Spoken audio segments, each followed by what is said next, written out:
गुण लिख्या न जाए। राम राम राम राम राम राम। आप सभी के अंदर विराजमान परमात्मा के पावन चरणों में प्रणाम। राम राम राम राम। अनंत श्री सतगुरु सुखराम जी महाराज की अणबेवाणी गुरु महिमा का अंग चल रहा। महाराज फरमाने साखी के माध्यम से, तीन लोक माया सही, चौथे लोक न जाय। जीवा कारण साइया, बप धर्यो जुग माय। ऐसो ज्ञान उचारियो, निगम वेद गमनाय। तीनों गेला छाड़ करे, उपराड़े हंस जाय। ब्रह्मा विष्णु महेश है, शक्ति धर्म परमाण। जन सुखिया देखत रहे, हंस पहुँचे निर्वाण। ऐसा सतगुरु साइया, अद्भुत ज्ञान सुनाय। वेद कते बन पावसी, स्थिर भया वहाँ जाय। तीन लोक जावे नहीं, सुर नर धर पाताल। हंस पहुँचा गगन में, पापन पुण्य निकाल। तीन ताप को मेट करे, सबका अमल उड़ाए। जन सुखिया गुरुदेव जी, ब्रह्म के माय मिलाए। महाराज फरमाने सदगुरु अपने ऊपर विशेष कृपा करते हैं और हमें ब्रह्म में मिला देते हैं जीते जी ही। तो कह रहे महाराज तीन लोक माया सही। माया भी महाराज कह रहे सही है, झूठ नहीं है, कह रहे सही। कैसे सही है? कह रहे तीन लोक तक तो माया सही है, क्योंकि आपको ये माया का शरीर मिला हुआ है, ये भी सही है। ये नहीं मिलता तो आप परमात्मा की प्राप्ति कैसे करते? तो त्रिलोकी में आपको ये देह मिली है, ये भी बहुत सही, बहुत अच्छा मिल गई है। नहीं मिलती तो इसके बिना आत्मा अकेली परमात्मा की प्राप्ति कैसे करते? कह रहे हैं जिसको भी आनंद पद में जाना हो, केवल पद में जाना हो, परमात्मा पद में जाना हो, उसे पहले मनुष्य शरीर में आने की आवश्यकता है, रिक्वायरमेंट है। उसी कारण से ब्रह्मा जी जैसे बड़े विधाता भी इस मनुष्य शरीर की इच्छा करते हैं, बड़े बड़े देवता भी मनुष्य शरीर की इच्छा करते हैं, इस माया के शरीर की इच्छा करते हैं। इंद्र आदि ब्रह्मादिक वंशे यो नर्तन है भाई। राम भक्ति और साथ समागम ईशो लाभ विनिमय। ऐसा महाराज के लिए लाभ है इसमें, मनुष्य शरीर में राम जी की भक्ति प्राप्त हो सकती है। संतों का संग, साधना करने वाले, भक्ति करने वाले जनों का संग इसमें प्राप्त हो सकता है। तो ऐसा महाराज फरमा रहे हैं कि ये माया का शरीर अपने लिए बहुत उपयोगी है, बहुत काम का है, बहुत अच्छा है। इसे ऐसे ही संसार के सुख दुख में मत गंवाना, विषय भोगों में मत गंवाना, संसार के कामों में ही, खाने पीने सोने में ही मत गंवा देना, क्योंकि ये वापस से मिलने वाला नहीं। बड़े भाग मानुष तन पावा, सुर दुर्लभ सब संत ही गावा। साधन धाम मोक्ष कर द्वारा, पाइये जेन परलोक सिवारा। सो परतर दुख पावसी, सिर धुनि धुनि पिछताए। काल ही कर्म ही ईश्वर ही, मिथ्या दोष लगाए। बड़े भाग्य से मिला है, परमात्मा की कृपा से मिला है। परमात्मा ने हमारे ऊपर विशेष कृपा की है, तब हम मनुष्य शरीर का ये चोला पहन पाए हैं। ये अवसर हमें चांस परमात्मा ने दिया है। तो ये कह रहे हैं कि ये माया तो बहुत सही है, बहुत अच्छी है जो हमें प्राप्त हुई। और इस शरीर को रखने के लिए जो माया है, ग्रस्त के अंदर धन संपत्ति वैभव, वो भी बहुत अच्छी है, वो भी बुरी नहीं। वो नहीं होती तो शरीर को कैसे रखते, प्राणों को इसमें कैसे चलते, ग्रस्त में कैसे रहते, नहीं रह सकते। वो भी जितनी आवश्यकता है उतनी बहुत अच्छी है, लेकिन आवश्यकता से अधिक सुख भोगों के लिए अपन इकट्ठी करते हैं, वो हमें बंधन में डाल देती, वो हमें मोह में फंसा देती, वो हमें चाहना में फंसा देती। तो जितनी आवश्यकता है उतनी तो आपको रखनी ही पड़ेगी, उसका तो और कोई उपाय है नहीं। इस देह के लिए जो रिक्वायरमेंट है वो सब आपको इस देह की रिक्वायरमेंट पूरी करनी, प्रकृति की दया है, इसको प्रकृति के सारे साधन चाहिए। ठंड लग रही है तो ऊनी कपड़ा पहन लो, आवश्यक रही।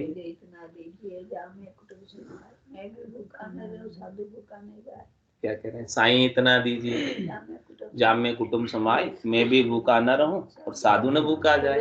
इतना आवश्यक है उतना तो होना चाहिए। तो कह रहे वो माया भी सही है, वो माया भी गलत नहीं। ये शरीर माया भी सही है, और शरीर को सुखी रखने के लिए, शरीर को स्वस्थ रखने के लिए, शरीर को जिस प्रकार से ठीक रहे उसके लिए जो भी आवश्यकताएं हैं उसकी पूर्ति करने के लिए जो भी माया है वो भी बहुत सही, बहुत अच्छी है, उपयोगी है। लेकिन उसका उपयोग हमें करना आना चाहिए, किसके लिए? आत्मा के कल्याण के लिए, केवल सुखों के भोग के लिए नहीं। ये ज्ञान नहीं होता तब हम इस माया का उपयोग, शरीर का भी उपयोग, संसार की माया का भी उपयोग केवल सुखों के भोग के लिए ही करते। लेकिन सुखों का भोगना हमारा लक्ष्य नहीं, टारगेट नहीं। हमारा लक्ष्य क्या है? इस आत्मा को परमात्मा में मिलाना, ये हमारा लक्ष्य है, टारगेट है। तो कह रहे महाराज ये 3 लोक की जो माया है ये चौथे लोक में नहीं जाती है, 3 लोक की माया। लेकिन इस माया के शरीर के बिना भी आप चौथे लोक में जा नहीं सकते, ये भी आवश्यक है। तो कह रहे 3 लोक माया सही और चौथे लोक नहीं जाए, नहीं जाती, चौथे लोक नहीं जाती है। लेकिन जीवा कारण साइया बपधर्यो जुगमान, कह रहे जीवों के उद्धार के लिए इस माया का शरीर, इस माया का शरीर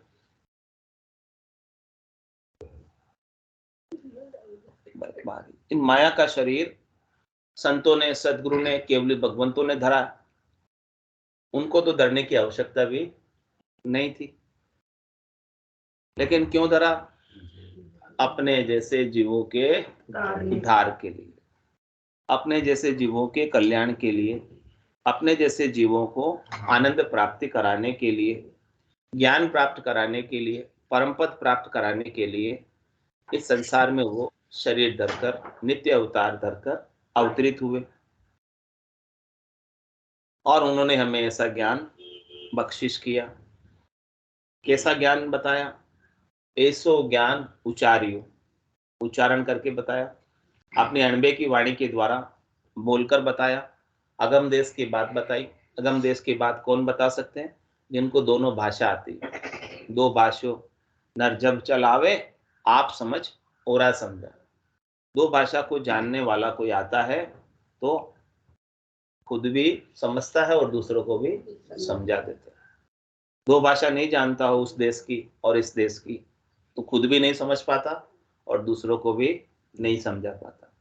तो संत सदगुरु केवली भगवंत दो भाषे नर है, वो वहाँ की भाषा, चौथे लोक की भाषा जानते हैं और वहाँ की भाषा की बात हमें यहाँ सामान्य भाषा में, बोलचाल की भाषा में, प्राकृतिक भाषा में, अपने देश की भाषा में, राजस्थान की भाषा में, मारवाड़ की भाषा में, मेवाड़ की भाषा में हमें समझाते। तेरे संस्कृत काव्य कहूँ तो जग समझे नाय ता कारण सुखराम के बोलू प्राकृत माय। संस्कृत में मैं बताऊंगा तो संसार वाले समझेंगे नहीं, क्योंकि संस्कृत कितने को आती? नहीं आती। संस्कृत ऊंची भाषा, देव भाषा है, लेकिन आनी तो चाहिए।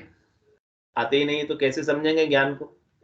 जिसने पढ़ी उनको तो आती। हाँ, जिसने पढ़ी है उनको आती है, लेकिन सबको तो लाभ मिलना चाहिए ना ज्ञान का।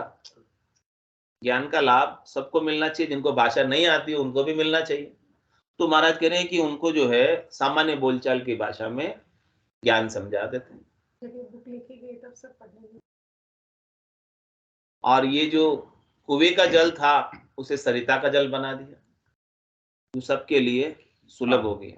नदी का, कुएं में से तो जल निकालना पड़ता है प्रयास करके, लेकिन नदी में तो पानी बह रहा है, लाभ ले लो जिसको लेना है।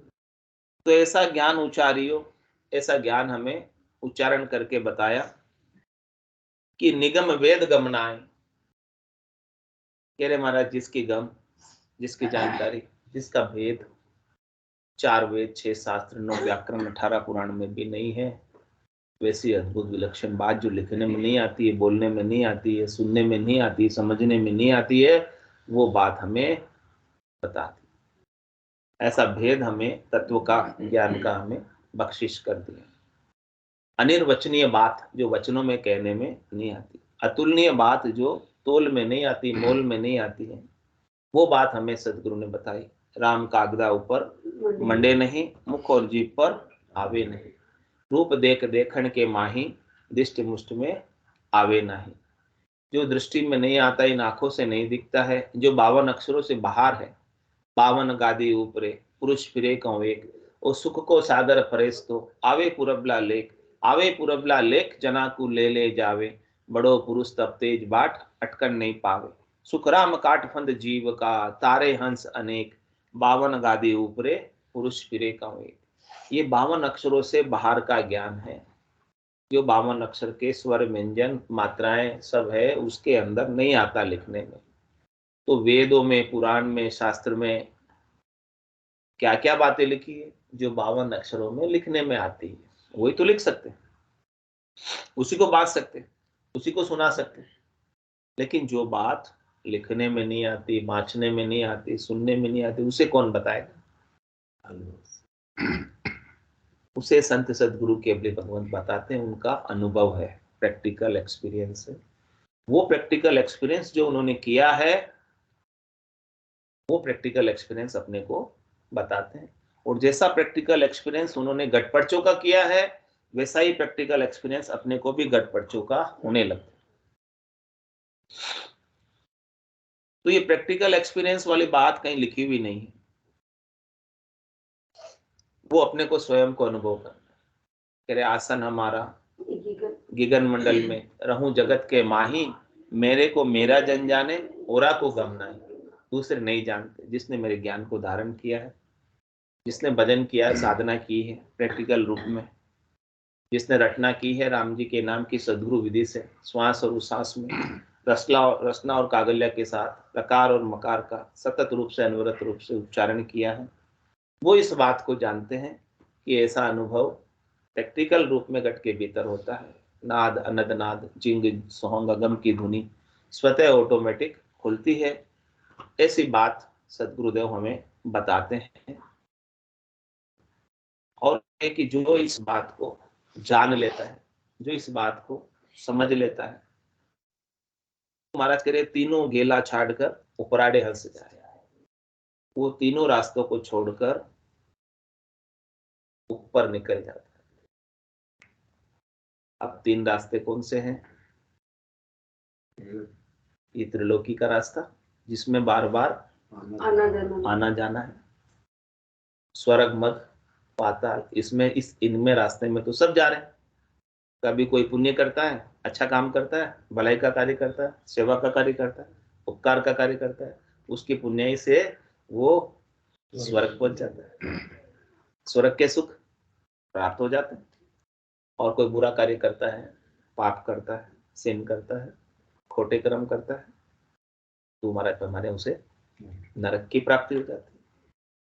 तो एक गेला तो स्वर्ग में जाता है, दूसरा गेला नरक में जाता है, और बीच वाला मृत्युलोक में।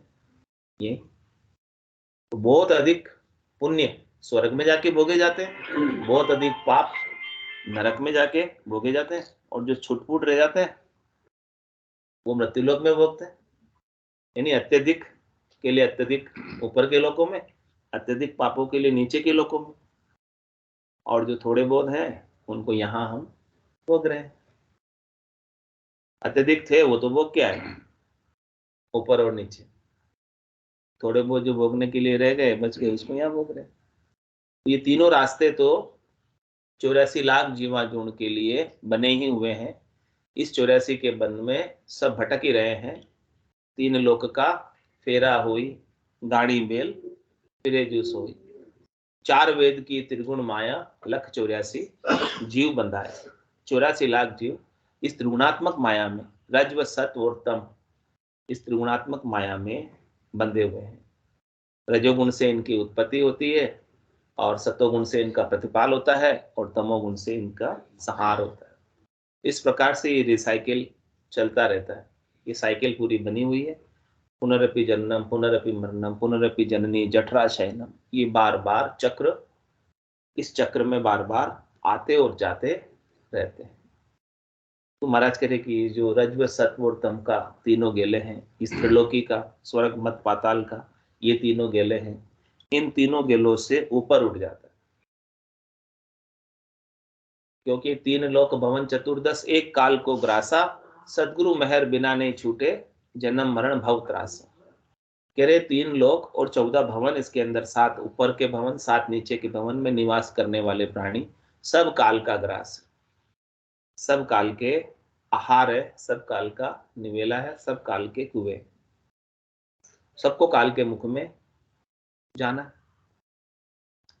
जब तक यहाँ शरीर धरेंगे तब तक काल जो है इन सब के शरीरों को आहार कर लेगा, आरोग जाएगा, सबको खा जाएगा काल। कोई भी बच नहीं सकता इसके मुख से, काल के मुख से कोई बचा है क्या? नहीं, बस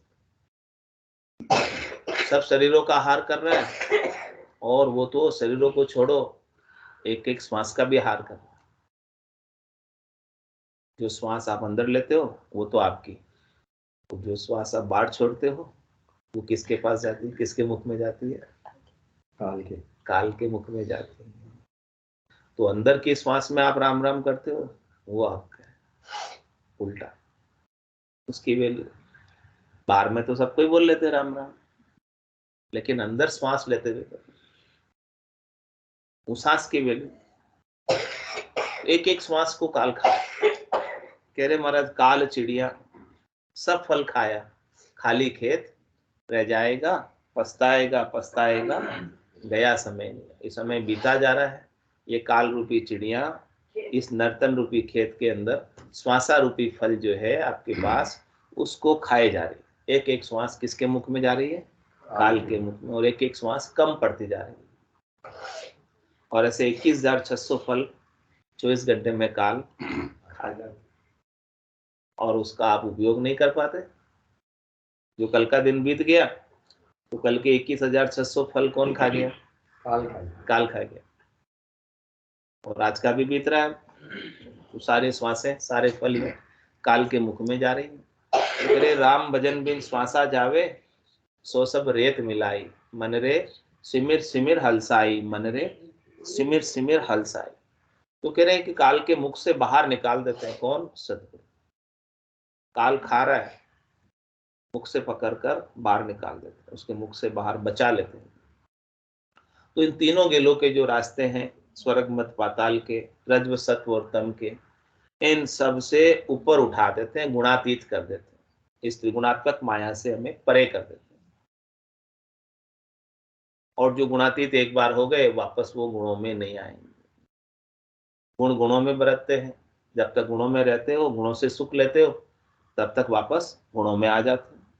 और जिस दिन गुणों की आसक्ति मिट गई, रज्व सत्व और तम की, स्वरूप की, रूप की, आकार की जितनी भी आसक्ति थी हमें, वो मिट गई, तो अपने नित्यानंद स्वरूप में, नित्यानंद आनंद में, भजन के आनंद में, अपने सच्चे स्वरूप के आनंद में आ जाओगे, और ऊपर उठ जाओगे इन गुणों से। इनकी आसक्ति, चाहना, वासना, आशा, तृष्णा, मनोरथ, मनोकामना, संकल्प, विकल्प सब छूट जाएगा। और कह रहे आगे, समझा रहे महाराज कि देखो, ब्रह्मा विष्णु महेश है, शक्ति धर्म परवान, जन सुखिया देखत रहे, हंस पहुंचे निर्वाण। निर्वाण में कौन पहुंचता है? हंस, आत्म चेतन। किसके संग पहुंचता है? सदगुरु के ज्ञान के संग, निज नाम के संग, कुदरत कला के संग, नियंचर के संग। जिस जिसको सदगुरु का ज्ञान मिला है वो तो इस त्रिलोकी से ऊपर उठ गया। जिसके ऊपर दया हुई है, कृपा हुई है, मेहर हुई है, जादिन मेहर भई सदगुरु की सता उदगट हुई, तादिन तिथि लिखी केवल की तामे कसर न कोई। तो ऐसी मेहर हो जाती है, सता उदय हो जाती है, हमें हमारी सता का भान हो जाता है कि हम परमात्मा की सता के हैं, परमात्मा की जाति के हैं, प्रकृति के नहीं है, संसार के नहीं है, रज्व सत्व और तम के नहीं है। ये रज्व सत्व और तम तो हमने छोड़ रखा है, ऊपर से धारण कर रखा है, क्योंकि हमें इनसे सुख लेने की चाहना थी, इसलिए हमने ये पकड़ लिया इसे, और गलतीवश पकड़ लिया, भूलवश पकड़ लिया। अब इसे सदगुरु छुड़ा देते हैं। तो महाराज कह रहे हैं कि ब्रह्मा विष्णु महेश शक्ति धर्म परवान, ब्रह्मा जी, महादेव जी और भगवान विष्णु जी, ये भी जो है, और शक्ति माता और धर्मराज, ये प्रमाण है। यानी ये आपके जाने के लिए प्रामाणिकता सिद्ध कर रहे हैं कि देखो, आप इनके सामने, इनके रहते हुए आप इनके लोकों से आगे जा रहे हैं। इनके लोग कहां तक है, इनका पराक्रम कहां तक है, इनकी पहुंच कहां तक है, काल की पहुंच कहां तक है, 3 लोक तक। और काल के हेठे सब है, ब्रह्मा विष्णु महादेव और शक्ति भी, ये इनके लोक भी इस त्रिलोकी के अंतर्गत ही आते हैं, और ये सब काल के अंतर्गत आते हैं। इनके लोकों में जाने वाले भी समय समय पर इनके लोकों को खाली करना पड़ता है। स्वर्ग को भी खाली करना पड़ता है, बैकुंठ को भी खाली करना पड़ता है, हमेशा थोड़ी रह सकते। कैलाशपुरी को भी खाली करना पड़ता है, ब्रह्मलोक को भी खाली करना पड़ता है, वहां पर नहीं रह सकते। और इन 3 पदों पे, ब्रह्मा विष्णु महादेव और शक्ति के पद पे आसीन आत्मा को भी समय समय पर अपना पद छोड़ना होता है। जैसे प्रधानमंत्री को 5 बाद छोड़ना होता है, इनकी आयु अवधि बहुत अधिक होती है, जिसकी गणना बहुत अधिक, लेकिन छोड़ना तो पड़ेगा, हमेशा उस पद पर नहीं रह सकते।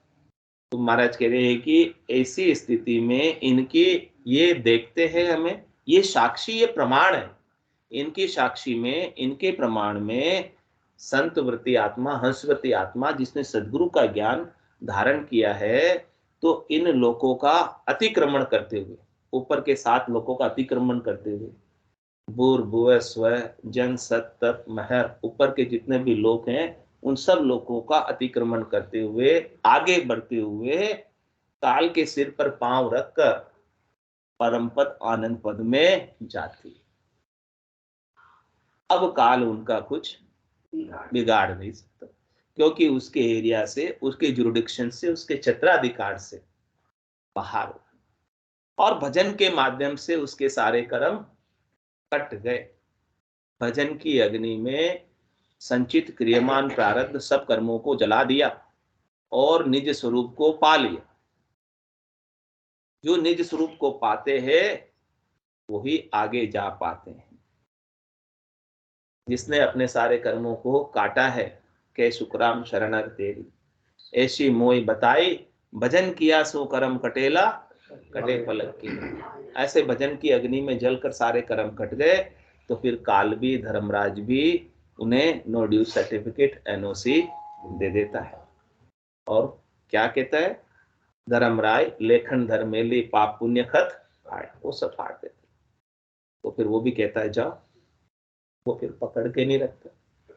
पकड़ के कब तक रखेगा, जब तक हमारे कर्म एक भी बाकी रहेगा, तो उसको भोगने के लिए फिर से वो 3 लोक में जन्म डराएगा। लेकिन सदगुरु की कृपा से, वेद से, तरीके से, विधि से, ज्ञान से कर्म करते हैं, भोगने से नहीं करते। बदला दिया कदे नहीं चूके, जाता मुझको घेरे, वापस मुझको घेरेंगे। बदला देने से भी मोबल कर्म न जावे, वो प्रभु जी, मोबल कर्म न जावे, आगे किया तिके किन पारा, अब ही बोही हुए आवे। तो मेरे बल से कर्म जाने वाले नहीं है, उसका मैं बदला कितना ही चुकाऊं, कटने वाले नहीं है। केवल और केवल सदगुरु की कृपा से हमें साधना का, निजनाम का, सतनाम का, कुदरत कला का भेद मिले, और उस भेद से कर्म कटे, भेद से ही ज्ञान घट आवे, प्रेम भाव नेचो मन पावे, मोक्ष मिलन के यही है उपाय, दूजी नहीं शिष्ट में भाई। तो ऐसे कर्मों को सबको जलाकर, ब्रह्म की अग्नि में जलाकर, ज्ञान की अग्नि में जलाकर, अपने को केवल पद, आनंद पद को सद्गुरु की कृपा से प्राप्त करना है, निर्वाण पद को प्राप्त करना है, निर्भय पद को प्राप्त करना है, परम मोक्ष के पद को प्राप्त करना है, परम विश्राम के पद को प्राप्त करना है। और ये सब जो है पीछे छूट जाएंगे, त्रिलोकी पीछे छूट जाएगी, 3 लोक लारे रया, भवसागर क्या हुए, त्रिलोकी पूरी पीछे, भवसागर पूरा पीछे, और आप परमात्मा के देश में, चौथे लोक में, संतों के देश में, रामजनों के देश में, केवली भगवंतों के देश में। ऐसे आनंद को अपने को जीते जी अभी ही प्राप्त करना है। आगे फिर समय पता नहीं कल हो या ना हो, तो इससे अच्छा है कि आज ही इसे प्राप्त कर ले। पेज 92 हरजस पदराग बेरु प्रभाती 3 मोह बल कर मन जावे ओ प्रभु जी, मोह बल कर मन जावे, आगे किया टिके किण पारा, अब ही बोलो होए आवे, आगे किया टिके किण पारा, अब ही बोलो होए आवे, मोह बल कर मन जावे ओ प्रभु जी, मोह बल कर मन जावे, रग रग रोम रोम काखोनी, पग पग दावा मेरे, रग रग रोम रोम काखोनी, पग पग दावा मेरे, बदला दिया कदे नहीं छूटे, जहाँ तहाँ मुझको दे, बदला दिया कदे नहीं छूटे, जहाँ तहाँ मुझको दे, मोह बल कर मन जावे ओ प्रभु जी, मोह बल कर मन जावे, करनी किया कर्म शिर बंधे, कर्म पुण्य होए दाऊ, करनी किया कर्म शिर बंधे, कर्म पुण्य होए दाऊ, तपस्या किया तीर्था भटक्या, बहुविध जीव सतावे, तपस्या किया तीर्था भटक्या, बहुविध जीव सतावे, मोह बल कर मन जावे ओ प्रभु जी, मोह बल कर मन जावे, जे मैं जतन करूं बहु गाढ़ो, आँख खोल नहीं जो, जे मैं जतन करूं बहु गाढ़ो, आँख खोल नहीं जो, तीन ताछ का कर्म हमारा, संचित गुण विद को,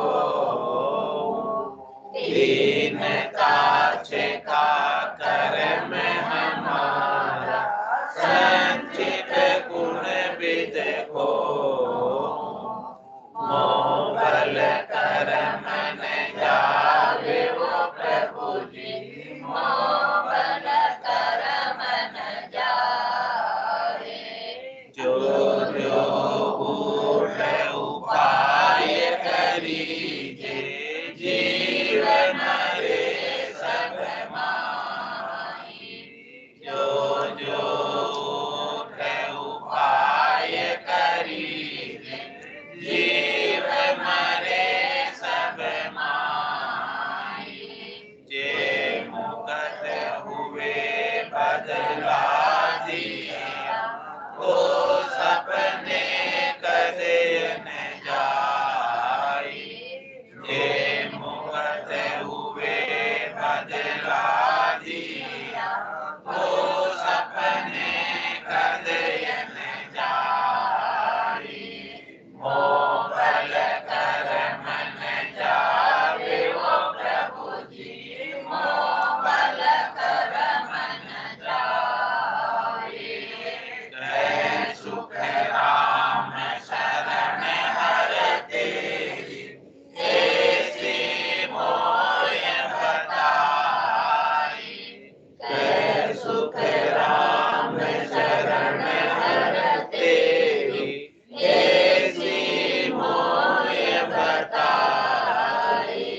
भजन किया सो कर्म कटेला, कटे पलक के माई।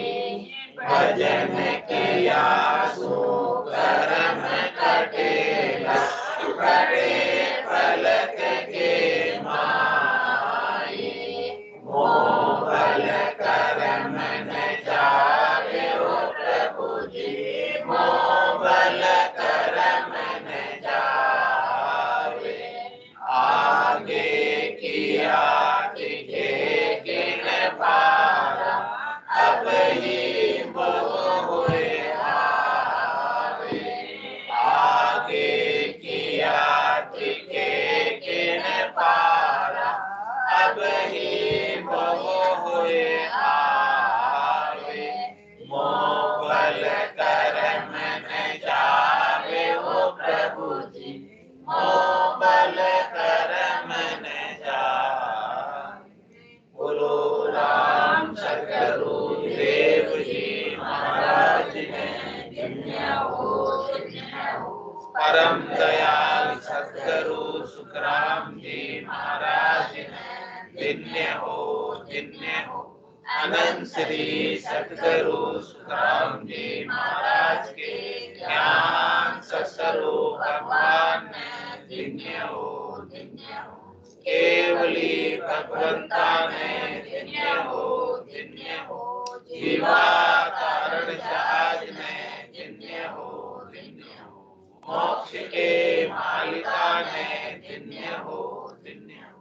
अनंत कोटि संतान ने धन्य हो, धन्य हो। राम राम राम राम राम सा राम राम राम राम राम सा राम राम सा। सब संतान सुख संज्ञान राम राम राम राम राम राम राम।